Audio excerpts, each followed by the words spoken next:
Hey ho, let's go! Olá pessoal, eu sou o professor Douglas Ribeiro e, conforme prometido, hoje é a nossa primeira aula do curso de Matemática Financeira. O tema dessa nossa aula de hoje é valor do dinheiro, no tempo. Estou usando esse caderno aqui, a gente vai fazer esse caderno como lousa. Tem um aplicativo de uma calculadora aqui no canto superior direito também, e no canto direito inferior tem a minha imagem. Então eu estou usando aqui o máximo de aspectos que eu puder, que eu posso, para simular uma aula e melhorando assim tanto o processo de transmissão do conhecimento da minha parte para vocês, como melhorando também o ambiente para que vocês possam aprender e assimilar esse conhecimento. Só um ponto importante aqui para as pessoas que estão acostumadas com os meus vídeos no meu canal. Os meus vídeos no canal são tutoriais, a maioria deles são tutoriais, então eles são mais rápidos do que essa série que eu estou produzindo aqui para vocês. A proposta é diferente. Um tutorial tem um ponto específico e ensina como fazer alguma coisa através de uma ferramenta específica. Aqui não, aqui eu estou trabalhando uma aula é uma exposição de conceitos. Eu vou provocar aqui momentos para que a gente possa refletir sobre esses conceitos, a gente vai propor exercícios, então isso naturalmente vai tornar o vídeo mais longo do que um simples tutorial. Então eu peço que vocês tenham isso muito claro, porque o tempo realmente é maior. Então eu vou procurar fazer com que esses conceitos sejam passados da forma mais simples possível, no linguajar mais simples possível também. Mas, por favor, utilizem esse espaço de comentários logo abaixo do vídeo para tirar dúvidas também. Eu prometo que eu vou tentar ser o mais breve possível e tentar responder sempre no prazo máximo de uma semana, não deixar mais do que uma semana, porque é o tempo que eu vou lançando os novos vídeos. Então, teve a dúvida, posta a dúvida e em até uma semana eu vou fazer um esforço para conseguir responder todas essas dúvidas. Como vocês sabem, eu sou professor, tenho outras atividades profissionais, né? Então eu não tenho tempo para ficar só gerenciando e nem tenho equipe para gerenciar essa parte do meu canal. Mas eu vou fazer um esforço para ser o mais breve, o mais rápido possível na solução das respostas. Uma coisa legal é que as perguntas ficam ali, as respostas também, e a dúvida de um pode ser a dúvida de outros. Outras pessoas podem se beneficiar tanto da pergunta como da resposta. Bom, a ideia de valor do dinheiro no tempo é o fundamento principal da matemática financeira. Destaque aqui para a palavra valor e para a palavra dinheiro. Então, a palavra valor, ela pode ter múltiplos significados na língua portuguesa. Valor filosófico, valor religioso, valores morais, valores familiares. A gente não vai discutir nada disso. A gente vai discutir valor num contexto do dinheiro. E qual é o comportamento do valor no contexto do dinheiro ao longo do tempo. Por que valor do dinheiro no tempo? Porque a matemática financeira se ocupa das relações de empréstimos e financiamentos, ou seja, do encontro entre dois agentes genéricos que estão presentes em todas as situações da matemática financeira. São eles agente credor, e quem é o agente credor? É aquela pessoa que tem dinheiro e está disposta a emprestar dinheiro para alguém em um determinado momento. Então, o agente credor é alguém que fez um sacrifício financeiro e o resultado desse sacrifício financeiro foi poupar, foi gerar um excedente. E o outro agente específico e genérico, aliás, genérico, né, não específico, é o agente devedor. Agente devedor. Quem é o agente devedor? É quem não tem dinheiro disponível no momento e precisa do dinheiro para fazer algo, seja para consumir como uma pessoa física ou seja para empreender como uma pessoa jurídica. Então, quando essas duas pessoas, esses dois agentes se encontram, o dinheiro fica exposto no tempo. E por que estudar valor do dinheiro no tempo, nessa relação entre agente credor e agente devedor? Porque um conceito fundamental da economia é que o dinheiro muda de valor ao longo do tempo. E essa mudança do dinheiro ou do valor do dinheiro ao longo do tempo se dá basicamente por duas coisas, dois elementos específicos mais distintos. O mais fácil de se enxergar aqui é o fenômeno da inflação. A inflação é uma das causas da mudança do dinheiro, da mudança do valor do dinheiro ao longo do tempo. E outro é o juro. E nessa aula, o objetivo é mostrar que existe uma diferença significativa entre esses dois conceitos. Embora esses dois andem sempre juntos, como a gente vai ver daqui a pouco. Bom, primeiro vamos falar de inflação. Inflação é um termo econômico que serve para descrever um aumento generalizado e persistente dos preços ao longo do tempo. Dos preços de quê? De uma série de coisas, uma cesta de coisas que são necessárias para a sobrevivência humana. Coisas que podemos definir como coisas de lazer, alimentação, habitação, transporte, saúde e segurança. Quando o preço dessas coisas, ou desses produtos ou serviços relacionados com essas coisas que acabei de dizer, aumenta de forma persistente, a gente diz que houve o fenômeno da inflação. Se de um ponto para outro no tempo esses preços diminuem, a gente tem o fenômeno deflação, que infelizmente não é comum no nosso país. Mas mesmo com uma inflação relativamente alta, se a gente for comparar com os países mais desenvolvidos ao longo do mundo, ao redor do mundo, o Brasil hoje tem uma inflação, uma taxa de inflação muito menor do que teve num passado recente. Antes de 1994, antes do Plano Real, a inflação chegou a ter até 80% ao mês. Imagine só as coisas aumentando na média 80% ao mês. É muito complicado a gente tomar decisões, lidar com o dinheiro, fazer planejamento financeiro numa realidade como essa. Então, do Plano Real para cá, uma conquista que o Brasil teve, que o brasileiro teve, é uma taxa de inflação menor. Ainda não é ideal, mas é menor. Então, esse é o primeiro ponto que faz com que o dinheiro mude de valor ao longo do tempo. Na prática, o que a gente observa com o fenômeno da inflação? A gente observa que a nossa nota, por exemplo, de R$ 100, depois de um certo tempo, continua tendo o mesmo valor R$ 100, mas tem um poder de compra menor do que tinha no passado.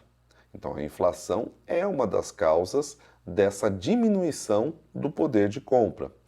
Não é a única, o juro é outra. E agora, para a gente entender um pouquinho melhor, eu vou propor o seguinte raciocínio. Imagine que você tem R$ 100 hoje. Hoje, 1º de janeiro, você tem R$ 100 no bolso e está disposto a poupar esse dinheiro, a não gastar esse dinheiro. Aí, aquele seu melhor amigo chega para você, descobre que você tem R$ 100 excedentes e fala: eu preciso de R$ 100, você pode me emprestar? Para não perder a amizade, você diz que sim, legal, eu vou te emprestar, você sabe que eu tenho. E esse amigo, tentando retribuir esse ato de boa vontade, diz para você o seguinte: tudo bem, você me emprestou, mas eu vou te devolver esse dinheiro e vou devolver esse dinheiro corrigido. Eu quero que seja um bom negócio, não só para mim, mas para você também. Isso o seu amigo dizendo para você que poupou. E aí ele diz o seguinte: olha, eu proponho te pagar por esses R$ 100 R$ 110 no dia 31 de dezembro. E aí, foi um bom negócio? Não foi um bom negócio? O que vocês acham? A melhor resposta para essa pergunta é depende. E depende de quê? Depende, por exemplo, de qual foi a taxa de inflação ou qual é a previsão de inflação. Vamos supor que a previsão de inflação para esse ano seja de 10%. E aí, foi um bom negócio esse empréstimo? Provavelmente não. Por quê? Porque hoje você deixou de ter R$ 100, pois está emprestando esses R$ 100 para o seu amigo, para recebê-los daqui a um ano. E recebê-los corrigido, tudo bem, você vai receber R$ 110. Mas daqui um ano você poderá comprar as mesmas coisas com esses R$ 110 que você poderia comprar hoje com R$ 100. Então não houve vantagem. Você atrasou uma situação de consumo e o seu amigo adiantou essa situação de consumo. Você vai poder consumir exatamente a mesma coisa que você poderia ter consumido um ano atrás e ele antecipou uma situação de consumo em um ano. Então não houve justiça nessa indisponibilidade momentânea do seu dinheiro. Você não levou uma vantagem, você apenas teve uma correção monetária. Você teve o valor da inflação corrigido. Mas, por exemplo, se a inflação fosse 6% e o seu amigo te devolvesse R$ 110, aí sim você levaria uma vantagem, porque no prazo de um ano a inflação tornaria os bens que você compraria hoje por R$ 100 num preço de R$ 106. E o seu amigo devolvendo 110 estaria devolvendo um valor a mais. Você poderia comprar mais coisas. Esse valor que vai além da inflação é o nosso famoso juro. Então, juro e inflação são coisas diferentes que compõem a mesma taxa que será usada para a atualização do dinheiro ao longo do tempo. Bom, feito essa explicação inicial de agente credor, agente devedor, inflação e juro como coisas distintas, vamos pensar em um exemplo numérico para deixar essa relação um pouquinho mais clara. Pensem no seguinte exemplo. Vamos mudar nossa página. Suponha que você tenha esses R$ 100 hoje e você não pretende emprestar esses R$ 100 para o seu amigo. Você pretende deixar esses R$ 100 aplicados por um ano em um banco, uma instituição financeira. Esse banco oferece para você uma rentabilidade de 10% ao ano e não ao mês. Vamos apagar aqui, 10% ao ano. Nessas condições, quanto você poderia resgatar após um ano? Sendo que você pretende resgatar os R$ 100 mais o rendimento de 10% que o banco te promete. E aí? Difícil fazer essa conta? Vamos usar a nossa calculadora? Essa calculadora tem uma lógica diferente e eu vou disponibilizar uma série de tutoriais sobre onde baixar, como utilizá-la aqui nos links relativos ao final do processo, ao final do vídeo aqui na parte de comentários.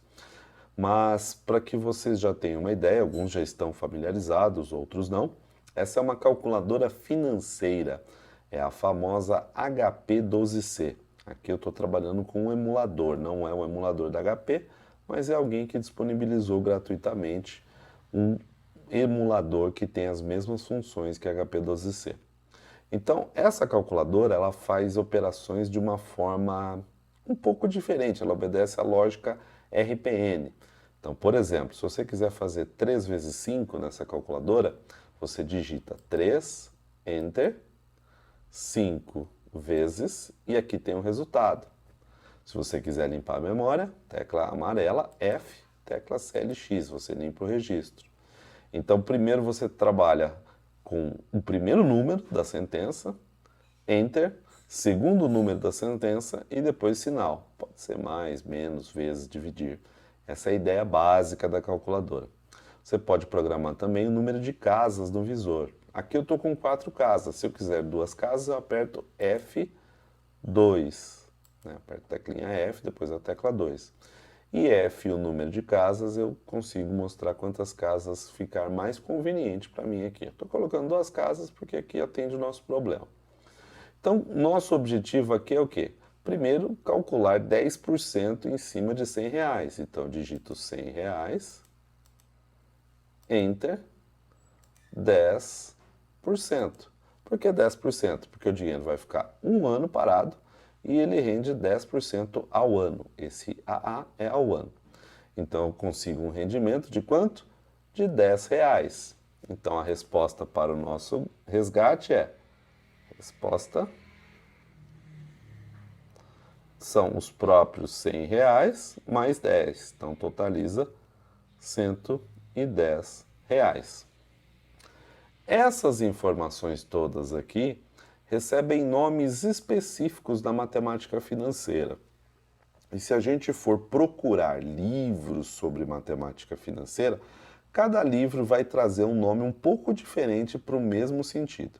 Então aqui eu quero adotar com vocês um nome específico para cada valor, para que a gente consiga uniformizar a linguagem do nosso curso. Lembrando que dos livros pode estar um pouquinho diferente, mas a gente vai trabalhar com nomes equivalentes. Então, se vocês olharem alguns livros de matemática financeira, vocês vão conseguir identificar facilmente o que a gente está chamando de uma coisa aqui com outro nome, por exemplo, se o livro tiver um nome diferente. Então, vamos lá. Vamos pensar aqui nos valores que nós temos. Nós temos um valor aqui, o primeiro valor que aparece é o valor de R$ 100. Isso aqui tem um nome e a gente vai nomear daqui a pouco. A gente tem depois um outro valor de R$ 10. Antes disso, né, o 110 também já apareceu. A gente tem um valor de R$ 10, que é a diferença entre os dois. A gente tem um valor de 10% ao ano. E a gente tem o valor 1 ano. Tudo isso tem nomes específicos da matemática financeira. Esse R$ 100, ele pode ser chamado de capital, capital inicial, que é até nome de banda, né, de Ouro Preto. Pode ser chamado de valor presente ou pode ser chamado de principal. Eu gosto de usar o termo principal, então a gente vai trabalhar nesse curso com o nome principal. O que é o principal? A gente vai simbolizar com a letra P, porque em algumas vezes vão fazer contas com esses valores. Principal é o valor do empréstimo, é o valor referencial, é o valor do momento zero do empréstimo. Então, o momento zero do empréstimo é o momento que eu, como poupador, como credor, empresto para o banco, que nesse caso é o devedor, esses R$ 100. Então, eu, credor, R$ 100, empresto para o banco esses R$ 100, que é devedor, então o meu principal é R$ 100. Outro valor que aparece, que é derivado disso, é o de R$ 110. Esse é chamado de montante. O que é o montante? É o valor final, é o valor futuro. Então, a gente vai simbolizar isso aqui com a letra F, F de futuro. Isso vai facilitar depois a utilização do HP12C. Temos também os R$ 10, que é o valor do juro. A gente vai usar a letra J. Temos 10% ao ano. Isso é a taxa de juros. Taxa de juros. Vamos simbolizar com a letra minúscula I. E temos o tempo. Tempo. Que aqui a gente vai abreviar e depois vai discutir um pouquinho mais. Vai gerar uma informação que é o N. De posse dessas informações, a gente começa a usar uma nomenclatura que vai nos acompanhar durante todo o curso. Então, a tarefa dessa primeira semana é refazer essa operação, entender esses valores e utilizar, se acostumar com essa nomenclatura. Porque a partir da próxima aula faremos cálculos utilizando esses nomes e seus respectivos símbolos. Então, esses cálculos fazem parte de um processo que a gente vai aprender na próxima aula, que é o processo de capitalização, é o ato de gerar juro. Esse é o objetivo da nossa próxima aula. Então, na aula de hoje, qual era o nosso objetivo?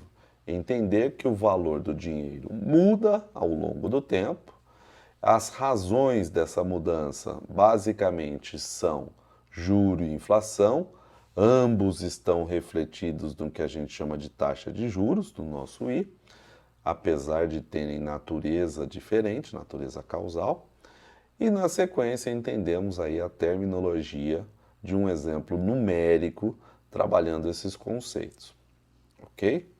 Então preparem-se para a próxima aula. Essa aula inicial é relativamente simples, light, não tem muito cálculo, mas para a próxima aula, por favor, acostumem-se a utilizar, seja no telefone celular, no smartphone, no próprio computador ou uma versão física da calculadora financeira HP12C. Então a calculadora é HP12C. A gente vai aprender a trabalhar com ela aqui durante o curso. Em algumas situações a gente vai trabalhar com Excel também, quando isso for necessário, a gente vai trabalhar com uma planilha. Mais especificamente, na aula que for necessário, eu já deixo um recado numa aula anterior. Tá bom? Grande abraço, pessoal. Valeu. Hey ho, let's go. Ramones!